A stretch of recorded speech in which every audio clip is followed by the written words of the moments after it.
Welcome to another episode of the Caribbean Moms Podcast. I am your host, Laura Dowrich Phillips, and today we are talking about a very exciting topic. One of my favorite topics. We're talking about sex, guys, and we're talking about getting the spark back after baby and keeping your sex life alive as busy partners. Now, the CaribbeanMoms.com podcast is brought to you by Dove, inviting you to realize your personal potential for beauty with superior care. Dove believes that beauty should be for everyone because looking and feeling your best makes you feel happier. The CaribbeanMoms.com podcast is brought to you by Dove Baby, offering moisturizing care for baby skin needs without sacrificing gentleness. So joining me today to talk about this topic is Onika Henry. Onika, introduce yourselves. Welcome to Caribbean Moms Podcast. And introduce yourselves to our listeners who may not be familiar with you. Tell them what you do. Thank you so much, Laura, for having me. So I have a background in clinical sexology, meaning I have a degree in human sexuality as well as I did training around helping individuals and couples have their best sex lives. So I like to say I have a master's in sex. Yes. And I also, interestingly enough, have a background in theater arts with psychology. So I like to combine expressive arts in the way that I teach about sexuality and even in the techniques that I use with individuals and couples to help them overcome any kind of sexual issues, challenges, or dysfunctions. Excellent. So you are perfect for our discussion today. So nice. Yes. So guys, listen, we are all adults out here. I mean, we are parents, so clearly we have been having sex. So Onika, you know, when you have a baby, it does a lot to you mentally, emotionally, and definitely physically. If you've had a C-section, if you've had an episiotomy, it does something to you, right? How soon after having a baby should you have sex? Right. So strictly speaking, that's a medical question. But from my experience and with working with healthcare providers, the recommended period of time is between 4 to 6 weeks. You want to give the body time to heal. You want to give time for the cervix to close back. I mean, the cervix, if I remember correctly, that's way at the back of the vagina, entrance into the womb. It's about the size of a pinhead. And that stretches and opens up to allow an entire human being to pass through. Yes. And so, that part of the body needs time to heal. You need time to stop bleeding and for any tears and abrasions to heal. And so the recommended period of time is 4 to 6 weeks. But that is if we are specifically talking about penetrative sex. And when people talk about sex, the first thing that comes to mind is intercourse. Yes. So I want to offer a broader definition of sex that may open it up for folks to enjoy more of their erotic potential. So I want to offer a definition of sex as anything that can potentially increase arousal or potentially increase orgasm. Okay. So, and so if you think about sex that way, it begins to invite or give you options outside of penetrative activities.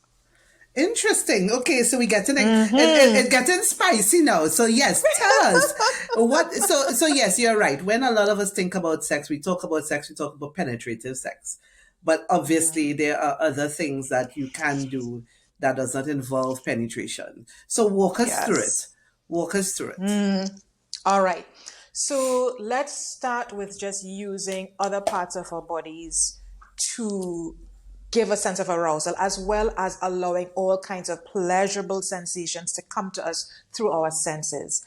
And so using the hands, using the mouth, using even your face, your arms, your legs, in terms of finding what we call erogenous zones, those spicy zones on our bodies that allow us to feel arousal. There are women who are able to experience orgasm with simply breast and nipple stimulation. So if the partner doesn't mind all the breast milk all over the place, perhaps that may be something to explore. breath work. Some people don't recognize that. Well, many of us, because it's not something we're taught in school. But using breath, using fantasy, along with movement and touch, you can get your body into arousal and move your body even to experience orgasm. And a really great sexual experience does not have to include orgasm. That doesn't have to be part of the package. Many of us, many people, we can experience really, really, really, really good sex that does not include experiencing orgasm. Okay, so what you're talking about is having a deeper sexual experience that you may not have had prior to having this child, but exactly. Yeah. So, exactly. But how do you then get yourself mentally and emotionally in that place to even have that experience? Because having a baby is such an overwhelming experience, could be such an overwhelming experience if you don't have adequate support, or you're probably battling postpartum depression, or you're just overwhelmed by having given life to a whole human being, and a full blank slate that you have to fill. So how do you, even as a woman, get yourself in that space to even want to enjoy the pleasures of a sexual connection with your partner? Right. So I want to focus in or zero in on that word pleasure. Pleasure is healing.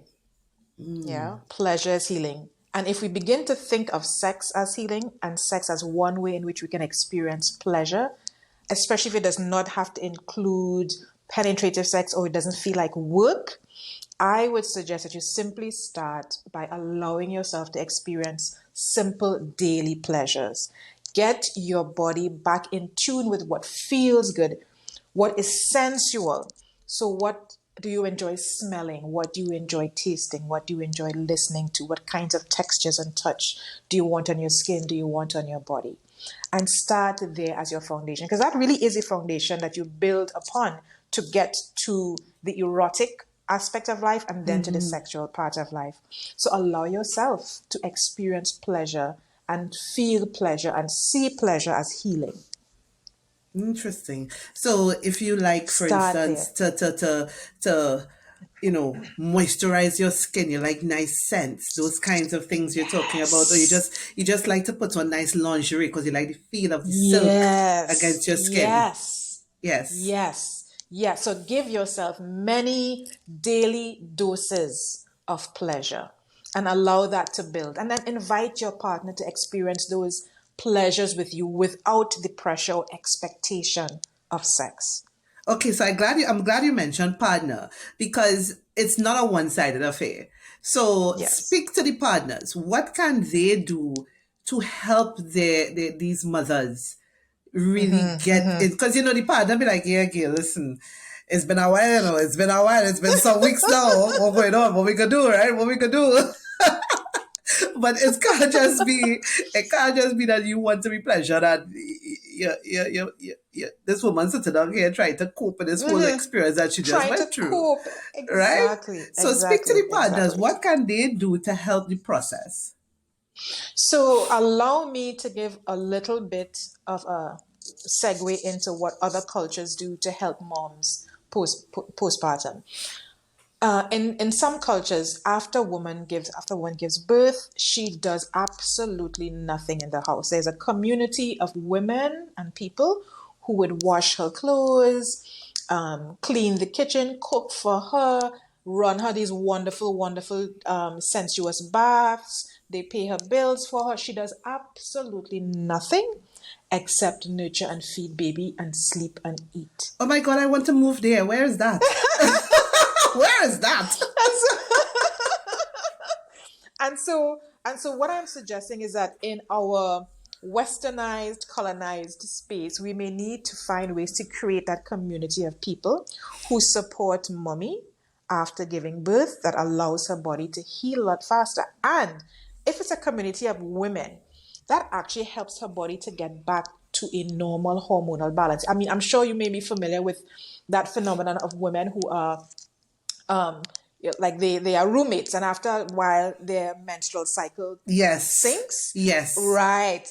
So with all these women in her space for those first several weeks or months after baby is born, because our bodies are communicating, we are connecting to each other's nervous systems, it helps her body to get back into a normal, nice rhythm and harmony with the other women.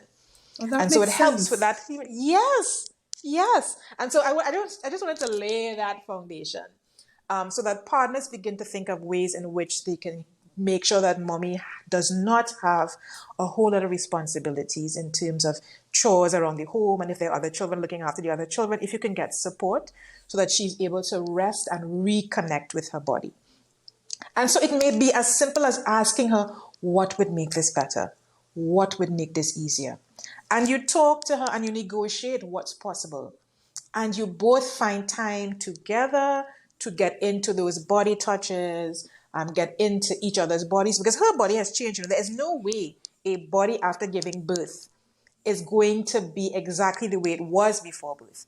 And even without giving birth, as we age, our bodies change. And Yes. so what worked well 5 years ago or last year or last week doesn't work as well this week or today. Yeah. Yes. Yes. And so getting back into understanding how her body has changed, and she will need to do that, and she needs space to do that, firstly on her own, and then she can invite the partner in. And when I say on her own, getting in touch with her body through sensual activities by herself in her alone time, so that she can, without having to worry about a partner or worry about what someone else thinks, deeply get into her body and then be able to say to her partner, hey, this is what I've noticed. Let's try this. Right. Yeah. So Yeah. Is that helpful? it's very helpful. So it really calls for understanding, patience, communication. Yeah. It really Yes. calls for that. And seeing pleasure as healing. I think that's so important. Seeing sex as healing and seeing pleasure as healing. And Yes. so focusing on doing these wonderful things as a way to facilitate, to accelerate that healing that needs to happen before you could get back into quote unquote hardcore full blown sexual activities. And for the male partners, also thinking about sex given that new definition that I shared. So that she may be in a space she may not be able to offer you or accommodate or facilitate penetrative sex, but there may be other things that she's very willing to do. Right. That does not have to be penetrative. That could be just as lovely for him. Nice. So partners take note. And also finding the time. I mean, that Yes. is important because you have a baby. Some babies do not sleep. I remember my first son cried from 6 a.m. to 6 p.m. one day, and I was like, what is happening? So just finding the time though. Like, how do you even begin to eke out that little space, that little piece of time to just even connect with each other in that way? So this is so interesting because I've literally had sessions with an individual or couples where we didn't talk about sex at all. All we spoke about was time management and how they can get in-laws and family and friends involved in helping them to find that getaway time. How do they adjust? How do they speak to their managers or their supervisors to see if they can adjust the hours that they work?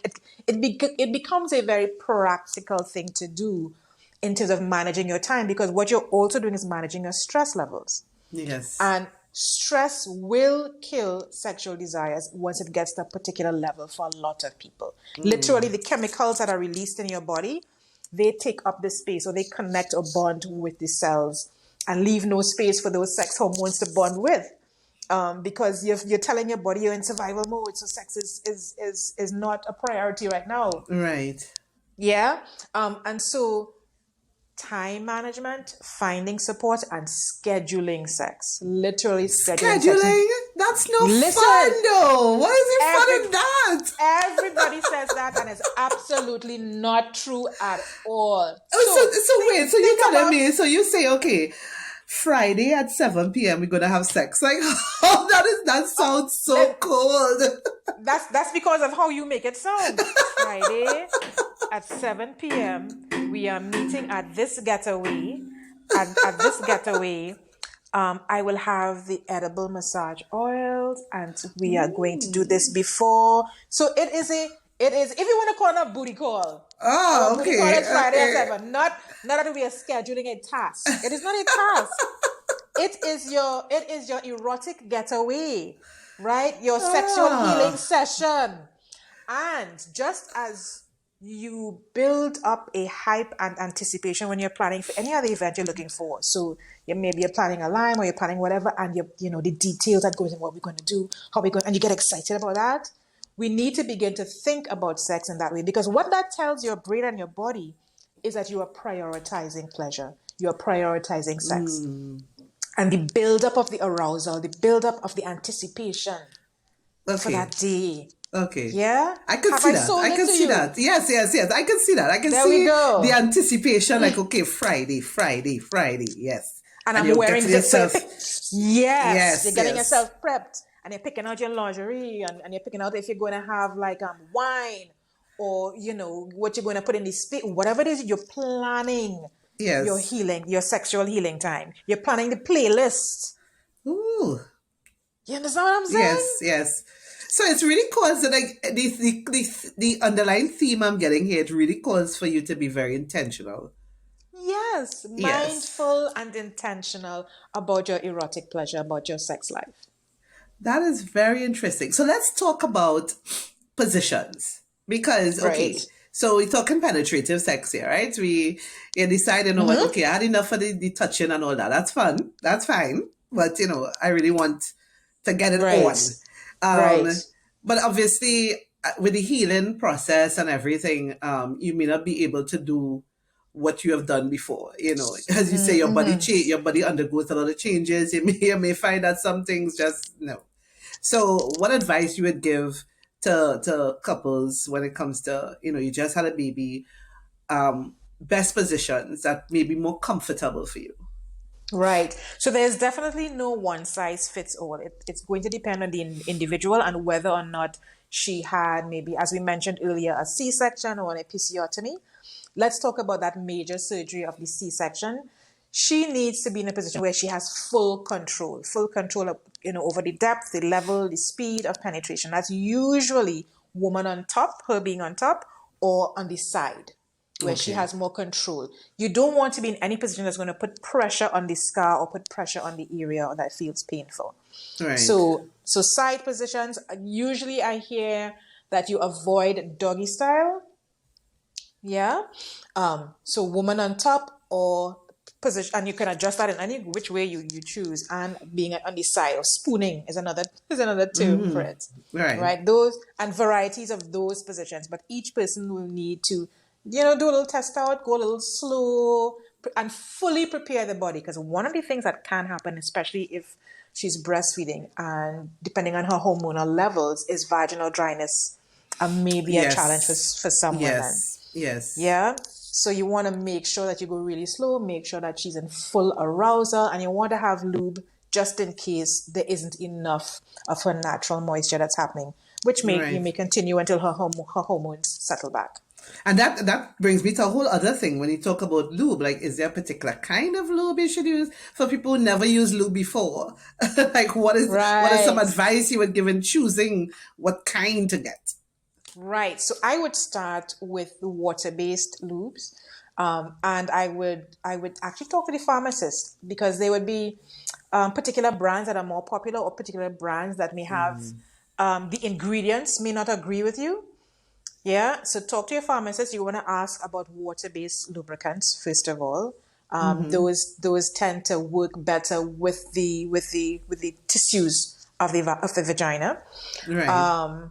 And when you want to get more advanced, go to more playful, you may want to try silicone or hybrid lubes. It's a blend of silicone and water based. Right. Especially if you want to start to incorporate toys in your activity, or water play. You want if you want to if you're doing things in the shower or wherever, or the tub, you want to get a lube that will hold on to the skin a little bit longer. So the water-based lube will just dissolve in the water, right? So you may want to try other types of lube that are oil-based or silicone-based or hybrid after you have found a brand in the water-based lube that works well for you.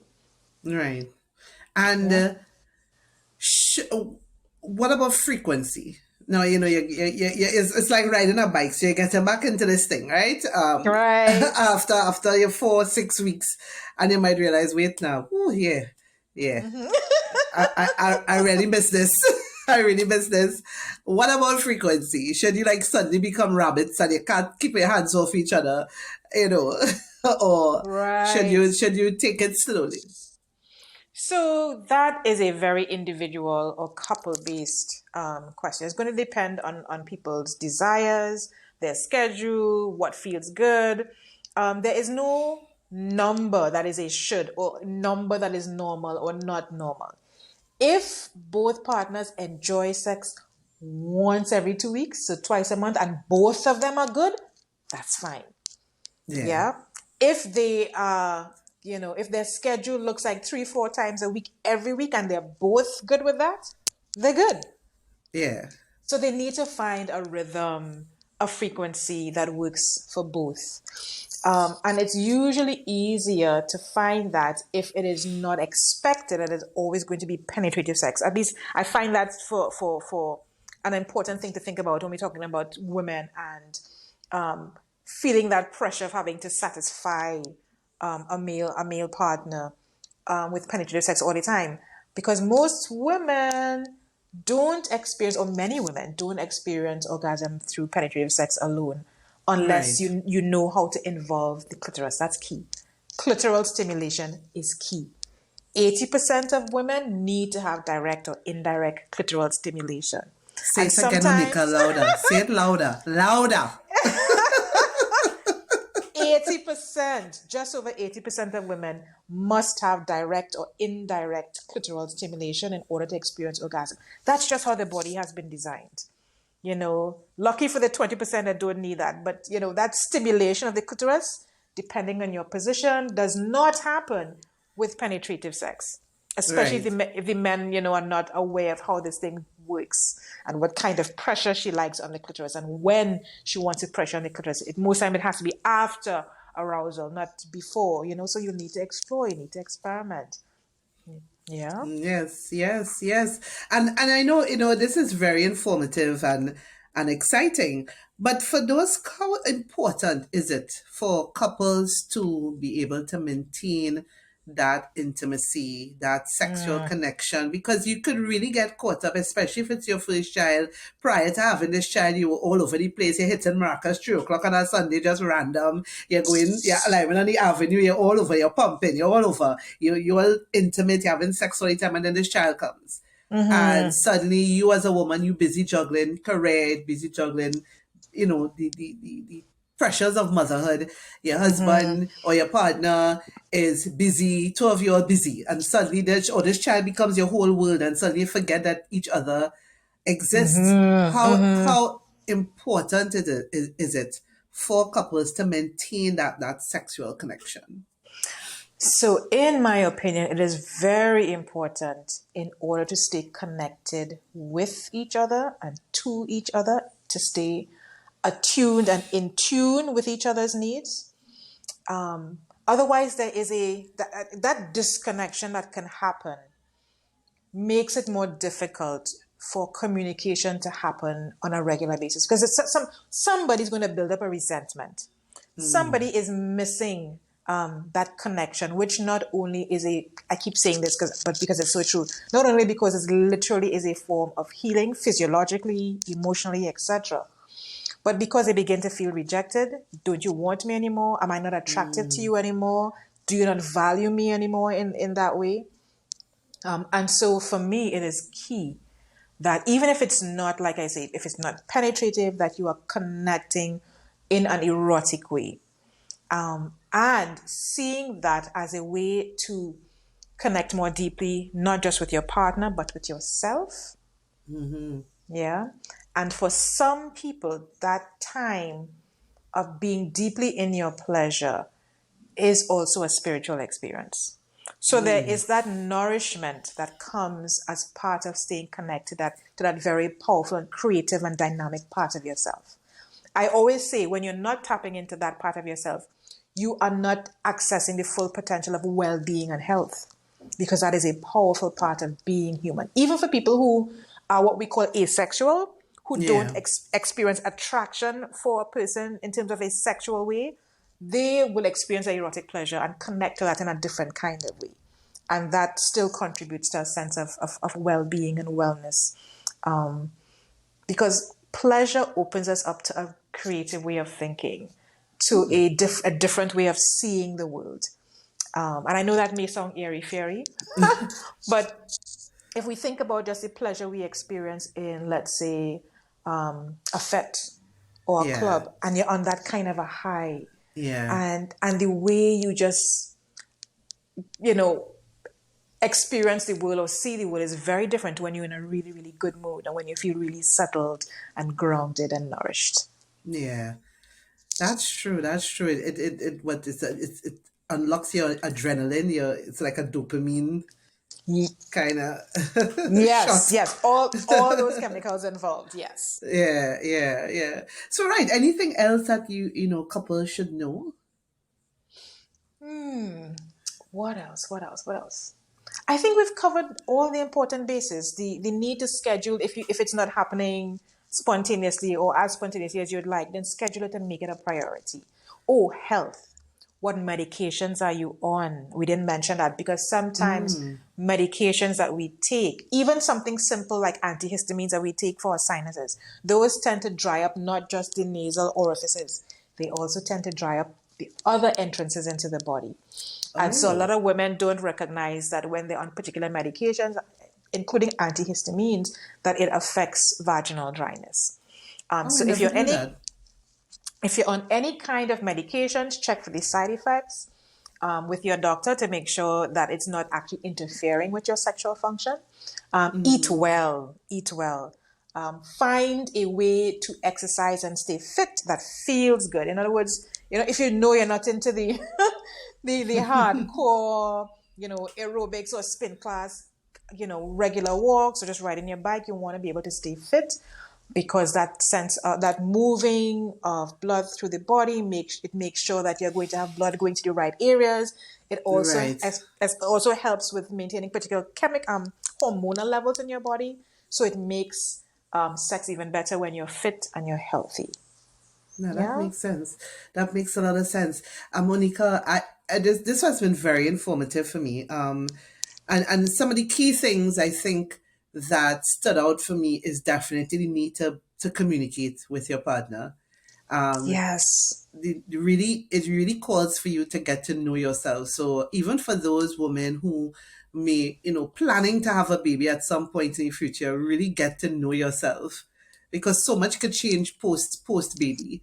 So really get to know yourself, communicate to your partners. To be men, you need to be a little more understanding, a little more patient, and being intentional. Yes. Definitely being intentional, and the critical need for support. Definitely. This nuclear family thing that we inherited, it's really not cutting it. It is not cutting it. No. You really need a village. Yes. You really need a village. I think this has really been helpful, and I know there are a lot of mothers out there, a lot of women who could take away a lot of, even men will take away a lot of great information that you provided. So Onika, thank you very, very much for your expertise and insight. I thoroughly enjoyed this discussion. Most welcome. You're most welcome. Thoroughly. So guys, I hope this has been as helpful and useful and entertaining and fun for you as it was for me. Please, thank you so much for listening to Caribbean Moms Podcast, and join us again on another edition soon. The CaribbeanMoms.com podcast is brought to you by Dove, inviting you to realize your personal potential for beauty with superior care. Dove believes that beauty should be for everyone because looking and feeling your best makes you feel happier. The CaribbeanMoms.com podcast is brought to you by Dove Baby, offering moisturizing care for baby skin needs without sacrificing gentleness.